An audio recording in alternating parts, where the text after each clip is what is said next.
In this video, I'm going to show you how to make amazing full animated stories from start to finish, with consistent scenes and characters to incredible animated shots with realistic lip syncing. Okay, let's get into it. This video is going to be broken up into different chapters, so we'll do script, images, video, sound, and editing. I've made sure to leave links down below to all of the tools used in this video. And I'll try make it as easy to follow as possible, so you can hopefully get your video made quickly and without any problems. So let's start with the script. And for this I'm going to be using ChatGPT. You can use your own custom script if you have one. I'll just show you my method using ChatGPT to create quick and easy scripts. I had this idea of creating an animation of an ordinary man who gets mistaken for a spy. So for the prompt, I put write me a short story about an average office worker named Dave who gets mistaken for a spy. And let's see what we get. And it's generated a pretty good story for me. From here, I want to break it down into 5 scenes and I want the animation to last around 30 seconds to 1 minute long. So then I just add into the prompt, break it up into 5 scenes, the story should be 30 seconds to 1 minute in length. And it's broken it up into different scenes describing what happens in each one. And interestingly, it's given me some narration to add over the top. And I also got ChatGPT to change the story slightly, so I've got my 5 new scenes to work with.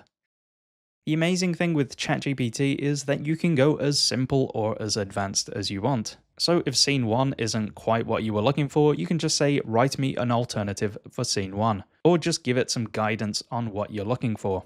Now let's look at creating the images.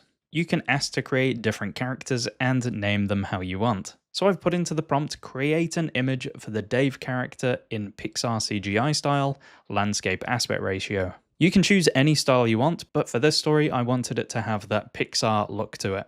And the result looks awesome. Now this is a close-up version of the character, but if you want an image to reference that is a full body one, just add it into the prompt. And it's done a great job at creating a full body pose of this character. These images are great then to use as references for your character in the future. Now I wanted a slightly different look for the character, so I asked ChatGPT to create some variations, and I really liked this image, so this is the version of the character that I'll use going forward. So in the first scene, it's Dave sitting down at his desk while sipping a cup of coffee. And as you can see, it gives me the information of the text on the phone, but I'm actually going to break that up into a separate image. So I'll show you what I mean. So what I've done is I've attached the image of the character, and then for the prompt I just say create an image for, then I put in the scene of the title that ChatGPT gave me, as ChatGPT knows to reference that scene and the content of it, and then I put using the character and the same style as the attached image, with a landscape aspect ratio. And I'm really impressed with the image. It's put our character into an office environment, and it's even added in the text message that ChatGPT wrote in that scene. It hasn't quite nailed the text, but it is very close. But I actually want to remove this phone, so I'll show you a really awesome feature within ChatGPT where you can edit your images, just in case you want to change something within the image. So all you have to do is come up to this select button, and you just select the area that you want to edit out. And then I'll just put into the prompt, remove the phone. And it's done a great job at editing the phone out of the shot. And now for the next shot, I want to show him holding his phone and looking at the message. So to do this, I'm going to attach that image of Dave sitting at his desk, and then write in a close-up image of the man in the image holding his phone. And then I prompted it with what I want the message to say on the screen, and I make sure to say only show his hand holding the phone, landscape aspect ratio. It's managed to keep the same style, and it's created the message perfectly. And then for the next shot, I actually want a close-up of his eyes as he's looking at this peculiar message. Now to do this, I follow the same method as before. I've uploaded the image of the character sitting down so it has that reference. And then I've put into the prompt, create an extreme close-up image of the eyes of the character in the attached image. And I'm blown away with the results. I find this method is amazing at creating consistency between your shots. I like to mix up my shots like we've had the wide shots of the character, and now this one is a close-up, and it just helps to mix things up within your story. And it just helps make the animation a bit more interesting with a variety of different shot types. and adding the reference image into the prompt helps with creating the character inside of that environment. So it's got the same kind of lighting as the original image. And if you cut in between all of these images, they seem like they're from the same scene. Then I just did the same process for each scene. Like for scene 2, I added in the original image of the character sitting at his desk, and then I just used the same prompt as before, but I just changed scene 1 for scene 2, disarm the bomb. And ChatGPT will look at the scene that it wrote before and fill in the image with the appropriate context.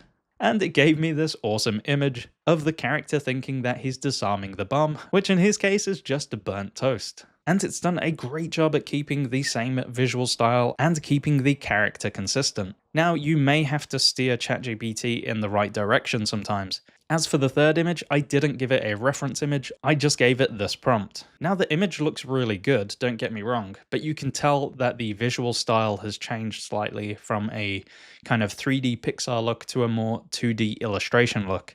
So if you find this is happening, then just do the same prompt, but add in a reference image so that it knows what visual style to use. So I did it again, and it did a much better job at sticking with the style. You can also do environmental images if you want to establish your scene. So as you can see in this image here of the character, I just wanted a shot of the environment with nobody in it, so I added in that reference image and then said image of a street in the same style as the attached image. And it created this image, so these are great if you just want to add in some location shots into your animation. And then you can let it flow into the next shot of the character in that environment. And I also created an awesome movie poster for this animation. To do this, I just added the image of Dave into the prompt box, and then I prompted it with using the character from the attached image, create a movie poster for this story. And then I just wrote in what I wanted the title to be. And I also said to create it in the Mission Impossible style font. And it looks incredible. There is no exploding helicopter in my animation, so I actually selected these parts and changed it up a little bit. So I added in the image of the old lady and the spy that's in my animation, and prompted it to replace them in the poster. And I think it looks awesome. And remember, you can take these characters and change how they look as well. So here was a scrapped version of a dream sequence for Dave where he's dreaming of doing amazing things. So I've put him in an astronaut costume, and it's kept the character consistent but just changed his outfit. And here he's dreaming of being a noble knight. So just remember, you can be very flexible with these characters and putting them in different outfits if you want to. You're not just stuck to how they initially look. The problem with ChatGPT is that the images come out at a 4:3 aspect ratio, but the most common aspect ratio is 16:9. So if you do want to change your image, you can use websites like Recraft. You can sign up for free and they give you a handful of credits to use. So I'll just show you how to use it now. So I've uploaded this image, then click insert and go down to frame. Then you just do a frame around it, and you can change the aspect ratio there. So I want 16:9, and then just center your image and make sure it's stretched out, and you've only got the sides to fill then. Then make sure to click on this purple area here, and then click on Recraft Frame. And then it should seamlessly fill in those extra areas. It's done an awesome job at filling in those sides, and now we have a 16:9 aspect ratio image. So you can do this for all of your shots if you want them to be widescreen. Otherwise, you can just crop it into your original ChatGPT images to make them 16:9, but you will lose some of that image. What I like to do once I've finished all of my images is to lay them all out and see if they all look like they're part of the same story and that they flow naturally. And then if you find an image that you feel sticks out and doesn't belong in your story, you can go into ChatGPT and edit it in there. I'm really happy with all of the images for this story, so now let's have a look at turning these into videos. Now, I know there are loads of AI video generators out there, and shortly I'll show you how these videos turn out using different AI video generators, just so that you get to see how they all look. A really good option is Kling AI, so let's turn this image of Dave into a video using Kling. So when you're on Kling, just make sure you're on the video generation tab, and I'll be using the amazing Kling 2.1 model. I won't be using the master version as it costs nearly 3 times the price, but the results I've been getting with 2.1 have been really good. So I've added the image of Dave sitting down in the start frame, I'm using the professional mode and I've just set it for 5 seconds. So for this example, I'm actually going to leave the prompt box empty, as I've found Kling does a really good job at just looking at the image and animating it in a natural way without the need for a prompt. But I will show you shortly on how adding prompts can really help. So I'll click generate and let's check out the result. I'm very impressed with the video. It's got a really nice natural animation to it, and it seems like it's come straight out of a Pixar film. So using the same image of Dave, I want to see if I can prompt Dave to pull his phone out of his pocket. So I've just put into the prompt, man takes smartphone out of his pocket. Now I know that is a very basic prompt and I could probably word it better, but I just went for simplicity in this one. And I am blown away with the result. He pulls his smartphone out of his shirt pocket, and I think Kling has done an incredible job at animating the shot. And here's another version, but with a 10-second version instead. So as you can see, it takes its time a little bit more, but it has a really professional look to it. I am super happy with how these look. Then I tried another shot, and I just put into the prompt, he picks up the dog poo. And it listened to the prompt perfectly. So far, I've found the prompt adherence in Kling 2.1 to be really good. Now I'm going to add an end frame to show you how to do some really nice transitions between shots. Now, at the time of recording this video, the end frame option isn't available in 2.1 model yet, so you have to switch to the 1.6 model, which is still a great model to use. So for the first image, I've got Dave sitting at his desk, and then I want the camera to move close to his eyes, and I've just put into the prompt, zoom into his face. And the shot looks great, so this is just another method if you want to create some more dynamic movement between your shots. Another thing I like to animate is these environmental shots. So I've got this shot of the street and I want the camera panning up, just to add a bit of subtle motion to it. So I've just put into the prompt camera pans up. And it's created a really nice camera movement in the shot. So these kind of shots are perfect for setting the scene in your animation.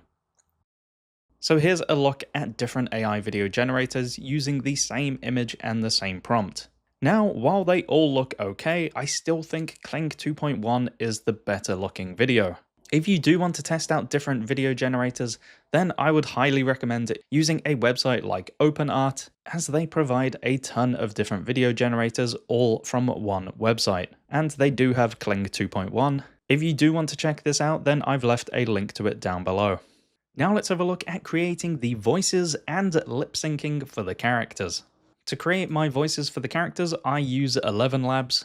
In 11 Labs, you have text-to-speech, so you can type in whatever you want, and then choose from a huge range of voices for your character, and you get to tweak the settings, and it gives really high-quality results.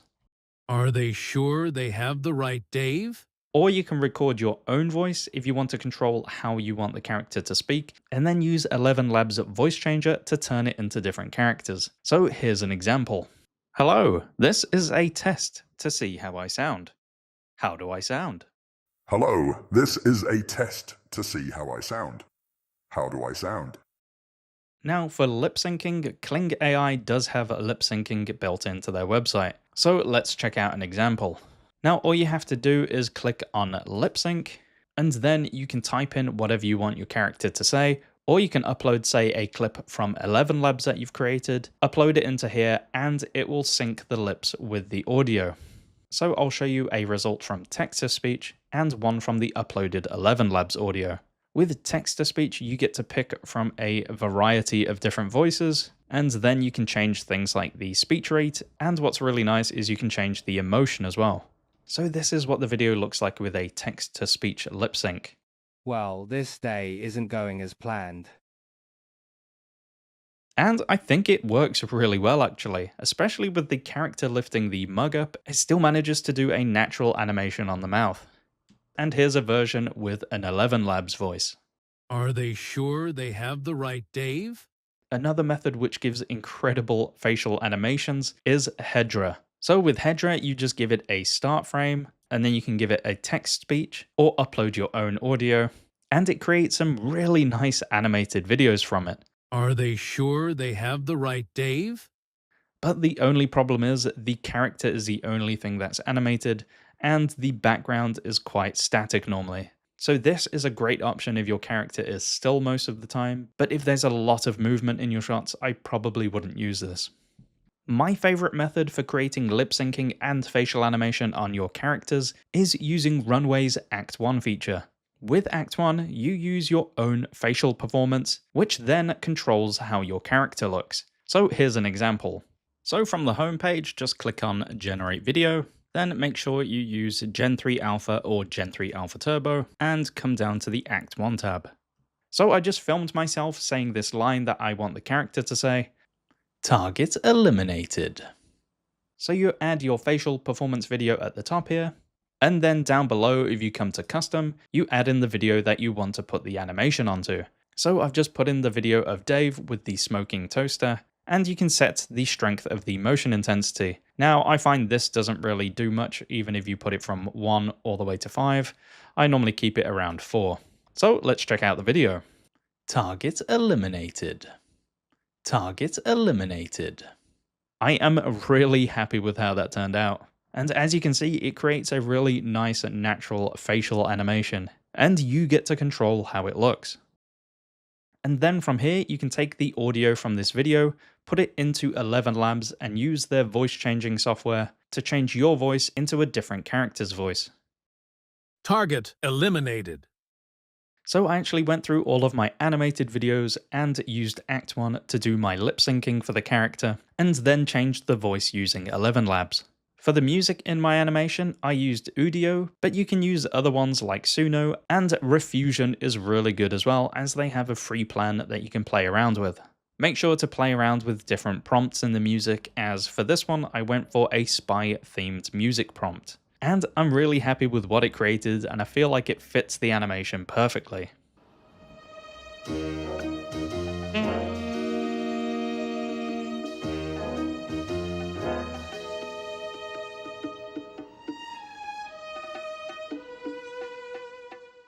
Then if you want to add a little bit extra to the video, you can add some sound effects. Now going back to 11 Labs, they have an awesome sound effects tool. So you can just write in what kind of sound you want, you can choose the duration or leave it on auto, and they also have the prompt influence. I usually leave that around the middle. So here's some of my examples that I've done. So here I have a busy office ambience. And here's some other examples.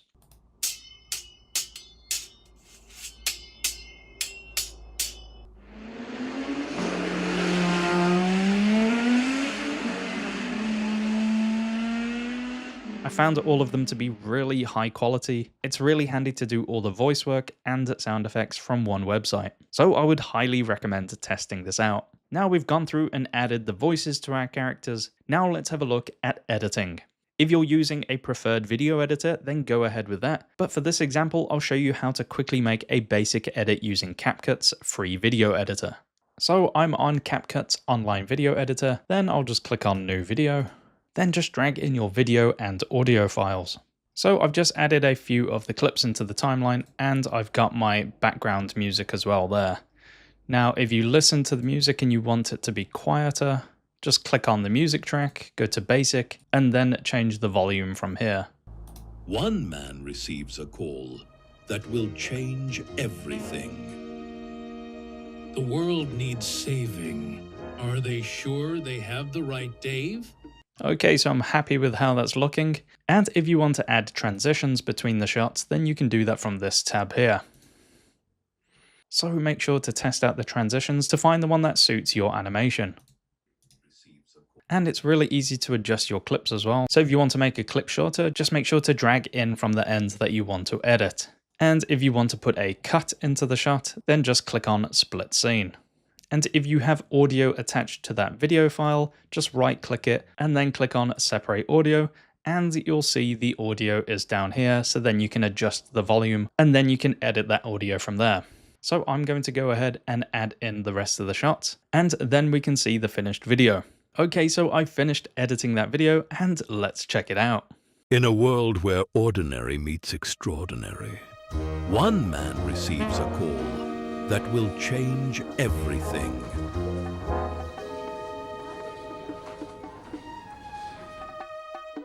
The world needs saving. Are they sure they have the right Dave?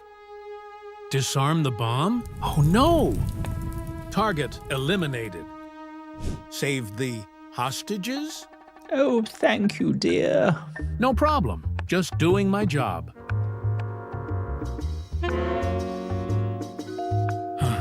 What now? Saving the world can really suck. Mission complete. Finally.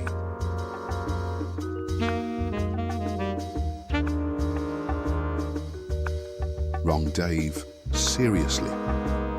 Oh, hey, great Tuesday, huh? Every time. I am really happy with how that turned out, and I think this is an incredible method at getting your stories into an animated form. So we've reached the end of this video, and I urge you to take your stories and turn them into some amazing animations. Now, if you have any tips or tricks you want to share with the community, then please leave a comment down below. Make sure to like this video and subscribe to my channel for more videos like this. My name is Jack, and I will see you in the next one.